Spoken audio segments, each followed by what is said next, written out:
इस देश में महिलाओं की संख्या पुरुषों से काफी ज्यादा है। पूरी दुनिया के पुरुषों के लिए ये देश घूमने की पहली पसंद बन चुका है। यहाँ की प्राकृतिक सुंदरता, लोगों का रहन-सहन और संस्कृति इसे बहुत खास बना देती है। हर साल यहाँ करोड़ों टूरिस्ट विजिट करते हैं। संस्कृति के नाम पर यहाँ महिला शादी कर लेती है, पुरुष शादी कर लेते हैं। देश का इतिहास काफी दिलचस्प है। यहाँ के लोगों को बेहद शांत स्वभाव का माना जाता है और देह व्यापार भी यहाँ एक आम बात है। बल्कि इस देश को पूरे यूरोप में खासतौर पर युवा इसी वजह से पसंद करते हैं। रहने के लिहाज से भी ये देश काफी सुरक्षित और खूबसूरत माना जाता है। गाड़ियों से ज्यादा यहाँ के लोग साइकिल चलाना पसंद करते हैं। दोस्तों, ये है नीदरलैंड। फूलों की खेती, बड़े-बड़े घास के मैदान, पवन चक्कियां और साइकिल चलाने के लिए अलग से सड़कें इसे खास पहचान दिलाती हैं। इस देश को अगर यूरोप का सबसे खूबसूरत और शांत देश कहें तो गलत नहीं होगा। ये है इसकी राजधानी एम्स्टर्डम, इस देश का दिल। राजधानी एम्स्टर्डम की नाइट लाइफ पुरुषों को बहुत ज्यादा पसंद आती है। रात के चाहे 2 ही क्यों ना बजे हों, शुक्रवार और शनिवार की रात को यहाँ की सड़कों पर लोग आपको मस्ती करते नजर आएंगे। इसके अलावा एम्स्टर्डम प्रसिद्ध है अपने खाने और साफ सुथरी सड़कों के लिए। इस शहर में देह व्यापार करने वाली महिलाओं की संख्या काफी ज्यादा है। इसके लिए अलग से डिस्ट्रिक्ट हैं, होटल हैं, मोटेल हैं, गलियां हैं। यहाँ पर ये काम खुलेआम होता है। नीदरलैंड में इस काम को बुरा नहीं माना जाता, बल्कि ये कानूनी रूप से मान्य है, जिसके लिए यहाँ की पुलिस खुद इन महिलाओं की सुरक्षा करती है। ये खूबसूरत देश 41,850 स्क्वायर किलोमीटर में फैला हुआ है। एरिया के मामले में ये छोटे देशों में शुमार होता है, जो कि 131वें नंबर पर है। इस देश में 1,82,28,000 लोग रहते हैं, जिसमें 49% पुरुष हैं और 51% महिलाएं। 37 साल के होने पर पुरुष शादी करते हैं और महिलाएं 40 साल की होने के बाद ही शादी करने के बारे में विचार करती हैं। और वैसे भी नीदरलैंड में ऐसे बहुत से लोग हैं जिन्होंने शादी ही नहीं करी है। काफी सारी महिलाएं ऐसी हैं जो अकेले रहती हैं। हालांकि ये रिश्ते बनाती हैं, पर शादी करना इन्हें बिल्कुल पसंद नहीं होता। नीदरलैंड में चलने वाली करेंसी यूरो है, जो कि इंडिया के 93 रुपए के बराबर है। नीदरलैंड में एक जगह है बार्ले नसाओ। यहाँ की सड़कों पर घरों के पास 2 देशों का बॉर्डर है। ये कोई दीवार नहीं है, कोई फेंस नहीं है, बल्कि सड़क पर एक ब्लैक पट्टी बनाई गई है जिस पर क्रॉस के निशान हैं। ये कुछ और नहीं बल्कि 2 देशों के बीच का बॉर्डर है। एक तरफ नीदरलैंड है तो दूसरी तरफ बेल्जियम। इससे लोगों का ही फायदा होता है। इन्हें दोनों देशों की सुविधाएं मिल जाती हैं। एक तरफ आपको नीदरलैंड का झंडा लगा मिलेगा तो दूसरी तरफ बेल्जियम का। कई बार तो ये बॉर्डर लोगों के घरों के बीच से गुजरता है, जिससे उस घर का आधा हिस्सा नीदरलैंड में तो आधा हिस्सा बेल्जियम में आता है। एक कदम इस लाइन से पार रखा तो अलग देश, दूसरा कदम लाइन के उस पार रखा तो एक अलग देश। ऐसा बहुत ही कम देखने को मिलता है। कुछ सेकंड में आप एक देश से दूसरे देश में जा सकते हैं, बस एक कदम बढ़ाने की जरूरत है। ये जगह टूरिस्टों के लिए काफी आकर्षण का केंद्र रहती है। लोग आते हैं और एक ही देश में रहकर 2 देशों का मजा उठाते हैं। नीदरलैंड में दुनिया का सबसे बड़ा देह व्यापार का अड्डा है, जो है राजधानी एम्स्टर्डम में। इसे 3 अलग-अलग हिस्सों में बांटा गया है। इन बिल्डिंग से महिलाएं पुरुषों को आकर्षित करने, उन्हें बुलाने के लिए इशारे करती हैं, अनोखे तरीके से देखती हैं। ये गलियां हल्की लाल रोशनी से चमचमाती रहती हैं। यहाँ की दुकानें भी खास हैं। 300 खिड़कियां ऐसी हैं जिनके शीशों से महिलाएं पुरुषों को रिझाने की कोशिश करती रहती हैं। इन सभी महिलाओं की कमाई के अनुसार इन्हें यहाँ पर टैक्स देना होता है। ये सब 1980 से यहाँ पर कानूनी रूप से हो रहा है। पूरे इलाके को सरकार अपनी निगरानी में रखती है। महिलाओं का समय समय पर चेकअप किया जाता है, मेडिकल सुविधाएं दी जाती हैं, इन्हें सुरक्षित रखा जाता है, साफ सफाई पर ध्यान दिया जाता है ताकि ज्यादा से ज्यादा कस्टमर इनके पास आ सकें।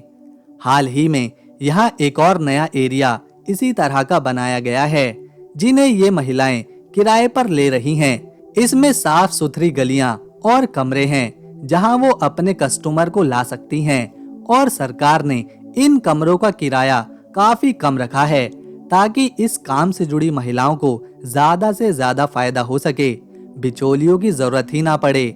नीदरलैंड के लोगों को सबसे लंबा माना जाता है क्योंकि यहाँ के लोगों की औसतन लंबाई पुरुषों में 5 फीट 11 इंच और महिलाएं 5 फीट 6 इंच की होती हैं। यहाँ पर कोई भी कहीं भी बिना डरे घूम सकता है, फिर चाहे वो दिन हो या फिर रात के 12 बजे हो, या फिर जंगल हो या कोई सुनसान जगह, किसी को कोई खतरा नहीं। जेल तो बनाई गई हैं, पर इन जेलों में कैदी ढूंढने से भी नहीं मिलते। साल 2013 की बात है जब नीदरलैंड की 8 जेलों को बंद कर दिया गया था क्योंकि उनमें रखने के लिए कैदी ही नहीं बचे थे। इस देश का कानून सख्त है, जिस वजह से लोग क्राइम कम ही करते हैं। इसके अलावा जो कुछ कैदी हैं भी उन्हें सीधा जेल में नहीं डाल दिया जाता, बल्कि उन्हें सुधारने के लिए सुधार गृहों में भेजा जाता है, जहां उन्हें एक अच्छे नागरिक बनने और क्राइम से दूर रहने के लिए प्रेरित किया जाता है।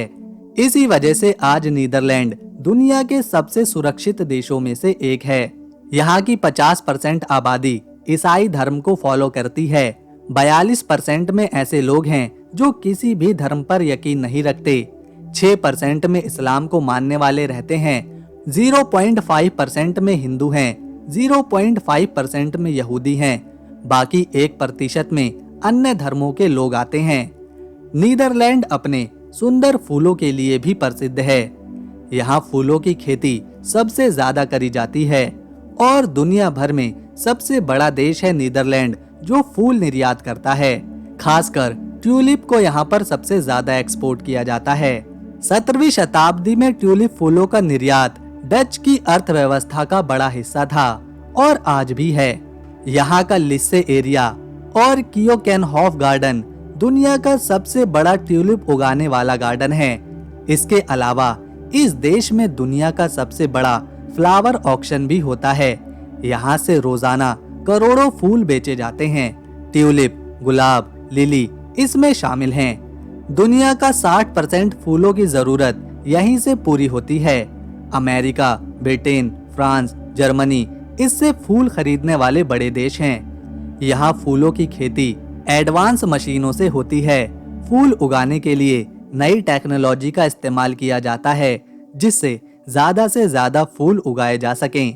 दोस्तों, नीदरलैंड की सरकार ने गैसोलीन और पेट्रोल को बेचने पर बैन करने पर कई योजनाएं बनाई हैं। साल 2030 तक नीदरलैंड में पेट्रोल, डीजल से चलने वाली गाड़ियों को बेचने पर पूरी तरह से रोक लगा दी जाएगी और इसकी शुरुआत हो चुकी है। कई ऐसे शोरूम हैं जहां सिर्फ इलेक्ट्रिक व्हीकल ही बेचे जाते हैं। पूरे देश में तेजी के साथ इलेक्ट्रिक व्हीकल को बढ़ावा मिल रहा है। जगह जगह पर चार्जिंग स्टेशन खुल रहे हैं। लोगों ने खुद पर्यावरण और क्लाइमेट चेंज की समस्या को देखते हुए पेट्रोल और डीजल से चलने वाली गाड़ियों का इस्तेमाल करना भी बंद कर दिया है और अब यहाँ पेट्रोल की खपत भी कम हो रही है। इससे नीदरलैंड का पर्यावरण और साफ आबोहवा हर किसी को पसंद आ रही है। हवा में किसी तरह का कोई प्रदूषण नहीं है। देश पूरी तरह से कार्बन फ्री बनता जा रहा है।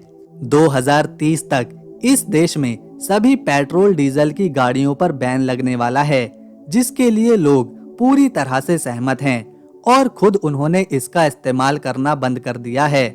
वैसे तो यूरोप में कई बंदरगाह हैं, लेकिन नीदरलैंड का रॉटरडम बंदरगाह यूरोप का सबसे बड़ा बंदरगाह है। ये बंदरगाह समंदर से 40 किलोमीटर तक लगा हुआ है। रॉटरडम से जर्मनी, फ्रांस, यूके और बेल्जियम तक बड़ी मात्रा में सामान पहुंचाया जाता है। अटलांटिक महासागर और यूरोप के अंदर की मार्केट के बीच में उन्हें जोड़ने वाला ये एक खास गेट है। इसे एडवांस इंफ्रास्ट्रक्चर के साथ डिजाइन किया गया है, जिसमें डीप वाटर टर्मिनल और एफिशिएंट ट्रांसपोर्ट नेटवर्क शामिल हैं। रॉटरडम बंदरगाह नीदरलैंड की अर्थव्यवस्था का एक बड़ा सेंटर है, जहां से करोड़ों टन का माल हर साल इंपोर्ट और एक्सपोर्ट किया जाता है। इसके अलावा ग्लोबल शिपिंग इंडस्ट्री में भी यह अपनी अहम भूमिका निभाता है। राजधानी एम्स्टर्डम अपनी नहरों के लिए भी जानी जाती है। इस शहर की खूबसूरती, इमारतें, पुरानी बिल्डिंग्स और साफ नहरें इसे और खूबसूरत बना देती हैं। ये नहरें इतनी कमाल की हैं कि यूनेस्को ने इन्हें अपनी वर्ल्ड हेरिटेज साइट्स में भी शामिल किया हुआ है। लोग छोटी छोटी बोट्स का सफर करते हैं, जिससे पूरे शहर को देखा जा सकता है। ये नहरें शहर के हर कोने से जुड़ी हैं, मानो ये कोई सड़कों के नेटवर्क की तरह हो। देश में जगह जगह पवन चक्की लगी हुई है, खासतौर पर किंडरचिक और जानसे स्कंस के इलाकों में। ये पवन चक्कियां नीदरलैंड की प्राचीन तकनीक और प्राचीन सुंदरता की पहचान है। डच इतिहास और वाटर मैनेजमेंट सिस्टम को भी ये दिखाती हैं। नीदरलैंड का एक बड़ा हिस्सा नॉर्थ सी से लगा हुआ है, जहां के समंदर के किनारे बेहद ही खूबसूरत नजर आते हैं। लोग यहाँ भारी संख्या में आते हैं, मौज मस्ती करते हैं, घंटों समय बिताते हैं। यहाँ पर सूरज को डूबते हुए देखना वाकई में लाजवाब रहता है। दोस्तों, नीदरलैंड में एक गांव है जो पूरी तरह से नदियों, नहरों के बीच बसा हुआ है। इसका नाम है ज़िएथॉर्न। यहाँ की प्राकृतिक सुंदरता देखने योग्य है। पर्यटक यहाँ आते हैं। नहरों के बीच बसे इस खूबसूरत गांव में शांति का एक अलग अनुभव करते हैं। ये गांव इतना खूबसूरत है, मानो किसी परियों की कहानी का एक हिस्सा हो। दोस्तों, नीदरलैंड में लोगों को साइकिल चलाना बहुत पसंद है, इसीलिए इसे साइकिलों का देश भी कहा जाता है। यहाँ हर सड़क पर साइकिल चलाने के लिए अलग से जगह बनाई गई है। लोग गाड़ियों से ज्यादा साइकिल चलाना पसंद करते हैं। साइकिल से ऑफिस जाते हैं, स्कूल जाते हैं, कॉलेज जाते हैं, शॉपिंग करते हैं, यहाँ तक कि चर्च भी जाते हैं। इससे इनकी हेल्थ भी ठीक रहती है और पर्यावरण भी साफ बना रहता है। क्योंकि नीदरलैंड सिर्फ 41,000 स्क्वायर किलोमीटर में ही फैला हुआ है, जबकि यहाँ 1,80,00,000 से ज्यादा लोग रहते हैं, जिस वजह से यहाँ पॉपुलेशन डेंसिटी काफी ज्यादा है। जमीन कम पड़ रही है और लोग ज्यादा हैं। इसके लिए यहाँ के लोगों ने एक नया तरीका निकाला है कि देश में नहरों की कोई कमी नहीं है, तो लोगों ने ऐसी नाव, ऐसी बोट्स बनाना शुरू करी हैं जो कि एक घर की तरह हैं। ये हाउस बोट कहलाती हैं। लोग इनमें रहते हैं और इनके घर नहरों पर तैरते रहते हैं। ऐसा ज्यादातर राजधानी एम्स्टर्डम में देखने को मिलता है। यहाँ पर ये तैरने वाले घर तेजी के साथ बढ़ रहे हैं। नीदरलैंड के लोगों को बिल्लियों से बहुत प्यार है।